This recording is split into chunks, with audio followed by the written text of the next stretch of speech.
There is a spot on your driveway and you do not know what it is or where it came from. You looked under the hood, everything is wet and black, and it tells you nothing. Somebody told you about the chalk. Clean the area, dust it white, drive it, and the leak draws you a line. That is a real trick, and I am not here to take it away from you. It worked in 1957, and it works this afternoon on the car in your driveway. Here is why it works, and it is not about the chalk being clever. It is about gravity. Fluid leaves at one point and then runs downhill and drips somewhere else entirely, sometimes 2 feet away, blown back by wind at speed. That is why a wet engine tells you nothing. Chalk dust on a clean, dry surface turns the moment fluid touches it, and it leaves a trail you can follow uphill. The highest wet point on that trail is where the leak actually is. Machinists and pipe fitters have used the same trick for a century. It was never a shortcut. It was a way of making a slow leak hold still long enough to be seen. And here is what it is worth. A shop bills leak diagnosis at $120 to $200 an hour, and an honest one takes an hour or two because they are doing exactly this, just with dye and a lamp instead. Then there is the part where a man buys a $300 water pump for a leak that was a $9 hose clamp.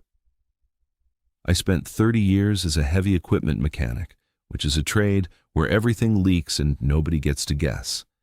By the end of this, you will know how to run the chalk test properly, how to tell 4 fluids apart by sight and smell, and the one fluid where finding the leak yourself is the wrong instinct. Number 16 is the free step that makes the whole test work, and men skip it every time.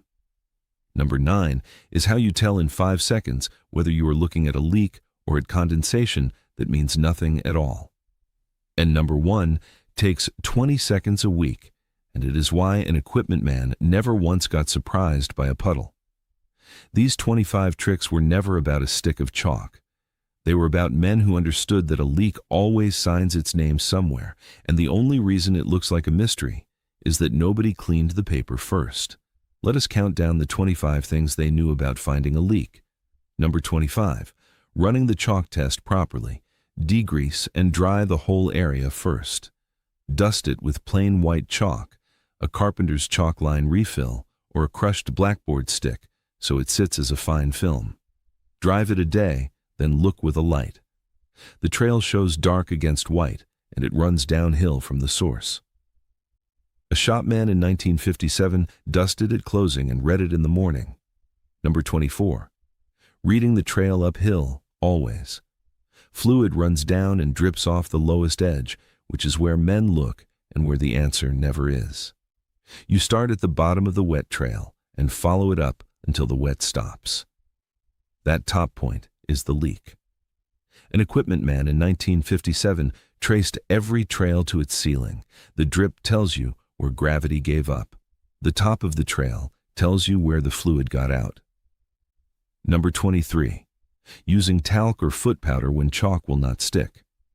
On a vertical surface or an awkward angle, plain talcum or foot powder clings better than chalk dust and reads exactly the same way.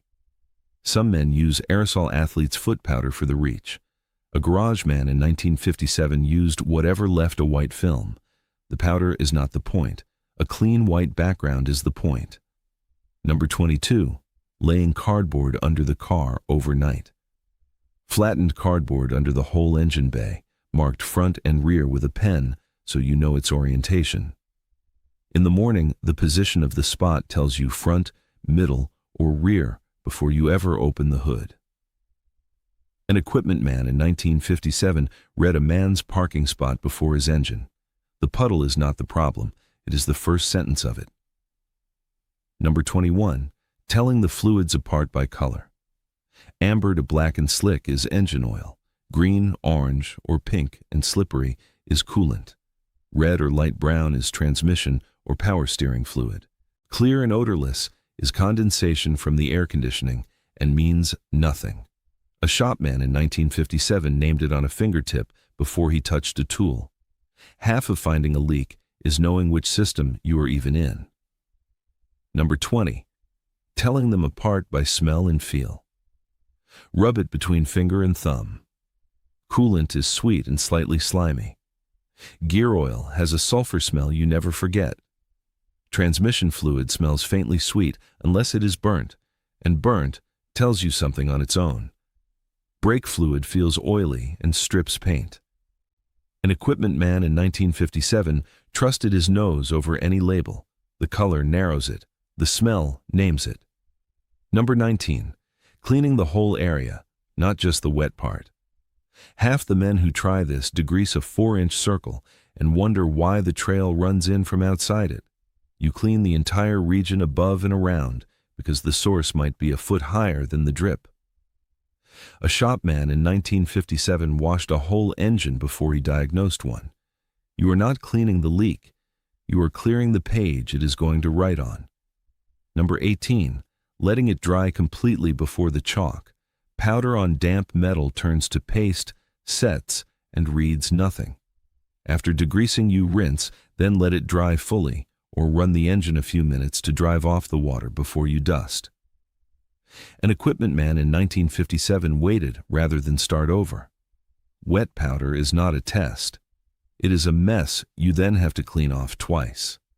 Here is something nobody is counting. The men who found leaks with a rag and a stick of chalk, who could put a finger in a puddle and name the system it came from, are nearly all gone. The youngest are past 80. They did not keep it in a manual. They kept it in their hands, over 30 years of lying on their backs under machines that leaked for a living.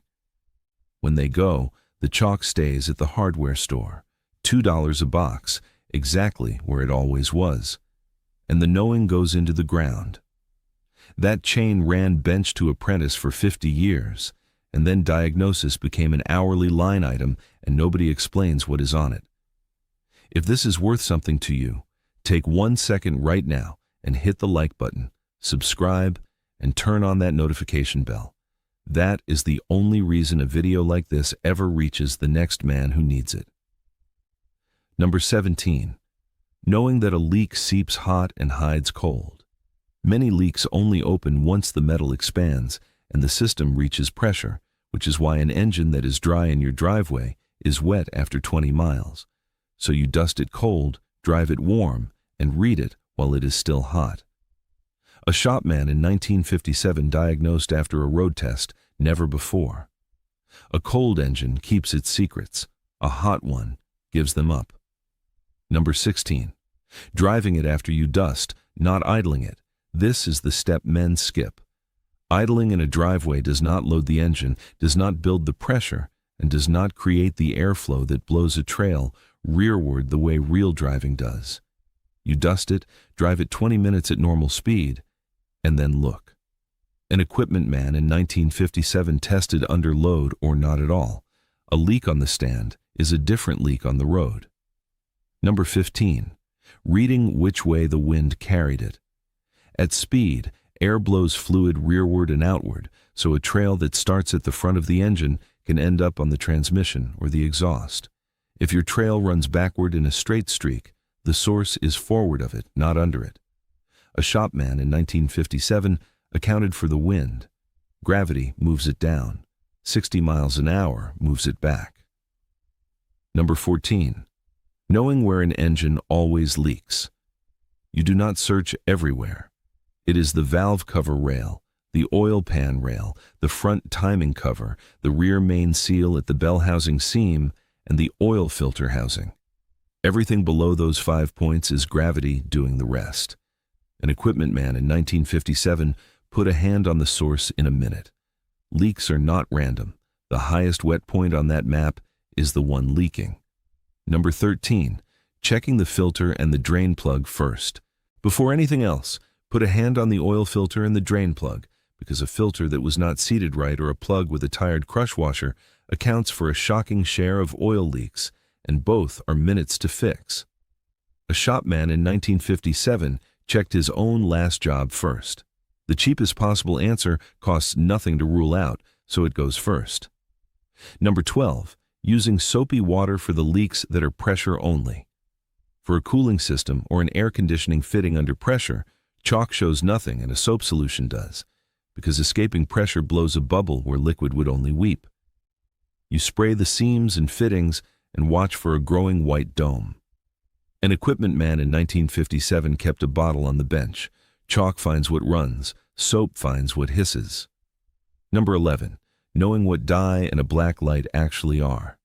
This is what your shop is doing for that $200. Fluorescent dye goes into the oil or the coolant, the car is driven, and an ultraviolet lamp makes the trail glow. A kit is $30 to $50 and you keep it forever.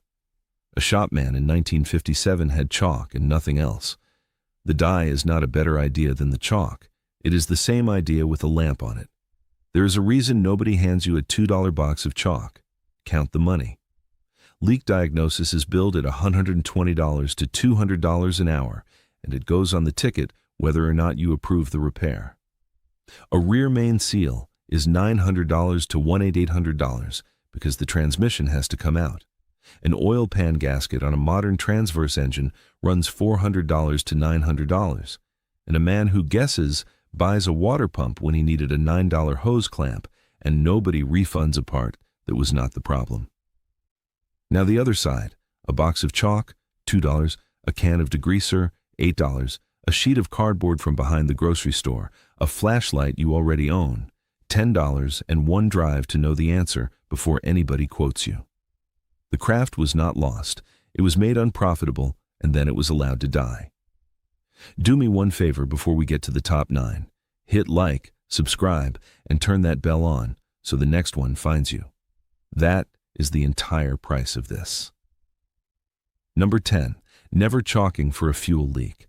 Gasoline evaporates as fast as it appears, so it leaves no lasting trail, and the powder tells you nothing. What it leaves is a smell, and a fuel smell is not a diagnosis project. It is a stop driving and get it looked at today problem, because that leak is dripping somewhere hot. An equipment man in 1957 treated fuel differently from everything else, and so should you. Number 9. Ruling out condensation before you chase anything. In warm weather, the air conditioning drips clear water under the passenger side every time you run it, and that puddle is normal and means nothing. Clear, odorless, no color on a fingertip, and it dries without residue. A shopman in 1957 checked that first in summer. Half the puddles men panic over are the system working exactly as designed. Number 8. Understanding what a rear main seal trail looks like. Oil at the seam where the engine meets the transmission, spreading across the bell housing and dripping from its lowest point, is the classic and expensive one. But a valve cover leaking at the back runs down the same path and looks identical, and that is a $60 gasket. A shopman in 1957 cleaned and rechecked before he condemned. Same drip, 2 repairs, 10 times the money. Number 7. Knowing brake fluid on sight and stopping. Clear to light brown, oily, and it strips paint where it lands, and it comes from a line, a caliper, or the master cylinder. This is the one place the whole spirit of this video does not apply. You do not chalk it, drive it, and come back tomorrow. Low fluid means a soft pedal or no pedal, and that is not a leak to chase. It is a car to stop driving. Number 6. Reading the level, not just the puddle. A stain that never grows and a dipstick that never drops is old residue, not an active leak, and men replace parts over it every day. You clean it, mark the level, and check both in a week. An equipment man in 1957 measured before he wrenched. A wet engine is history. A falling level is a problem happening right now. Number 5. Knowing when a seep is worth living with. Not every leak is a repair. A seep that does not drip, does not drop the level between changes, and does not land on the exhaust, or a belt can be watched rather than fixed, especially on an older car. A shopman in 1957 told men plainly which leaks to leave alone. Fixing a $900 seal on a $2,000 truck is not maintenance. It is arithmetic nobody did. Number 4. Knowing which leaks are urgent regardless. Anything dripping onto a hot exhaust manifold is a fire. Anything soaking a serpentine belt will throw it. Any brake or fuel leak stops the trip. And coolant on the ground poisons dogs and cats, and it is sweet, so they drink it. An equipment man in 1957 kept a pan under a coolant leak for that reason. Most leaks are money. 4 kinds are not. Number 3, knowing the 5 places to look on any vehicle. Under the front of the engine, the seam where engine meets transmission, both front wheel wells behind the tire, the differential or transaxle, and the rear axle ends. That handful catches nearly every fluid leak on any car ever built. A shopman in 1957 walked those 5 in order. It is not complicated. It is 5 places in sequence with a light. Number 2, the weekly look at the ground where you park. Once a week, before you pull out, you glance at the spot the car has been sitting on. 10 seconds. Nothing new means nothing new. It is not a repair. It is a standing appointment with your own driveway, and it is where every 4-figure bill on this list actually began, small enough to ignore. Number 1, cleaning it before you try to understand it. That is all. Because a filthy engine has 20 suspects and tells you nothing, and every leak in this video was findable the same afternoon by a man willing to wash it first and come back tomorrow. Guessing buys the wrong part. Cleaning buys the answer. Your grandfather did this without calling it anything. He called it having a proper look. Number 1 is not a trick. It is the step that makes the other 24 possible. If this was worth your time, hit like, subscribe, and turn on that bell right now. It costs you nothing, and it is the whole reason I get to keep making these. None of this needed a certification, a scan tool, or a subscription to anything.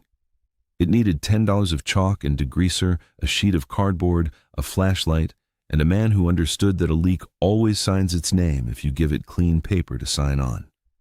That was the default setting in every shop in America. Not confidence handed down from a classroom. Confidence built from tracing enough trails uphill to know that the drip is never where the trouble is. We did not lose the chalk. It is at the hardware store, $2 a box, right where it always was. We lost the hands that knew to clean first and follow it up instead of down, and the old man who wiped an engine down with a rag handed you the keys and said, "Drive it to work and back, and tomorrow it will tell us itself." So tell me down in the comments what you are driving and go look at where you park.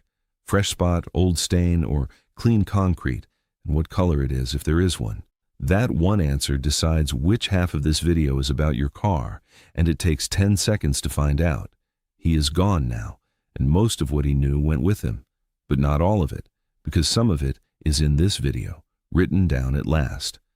So this weekend, before you call anybody or buy anything, wash it, chalk it, drive it, and read the trail from the bottom up. Next time I will show you how those same men read a used oil filter, cut open on the bench, and caught a dying engine 4 months before any gauge did. The craft is not dead. It is $2 and a willing pair of knees away.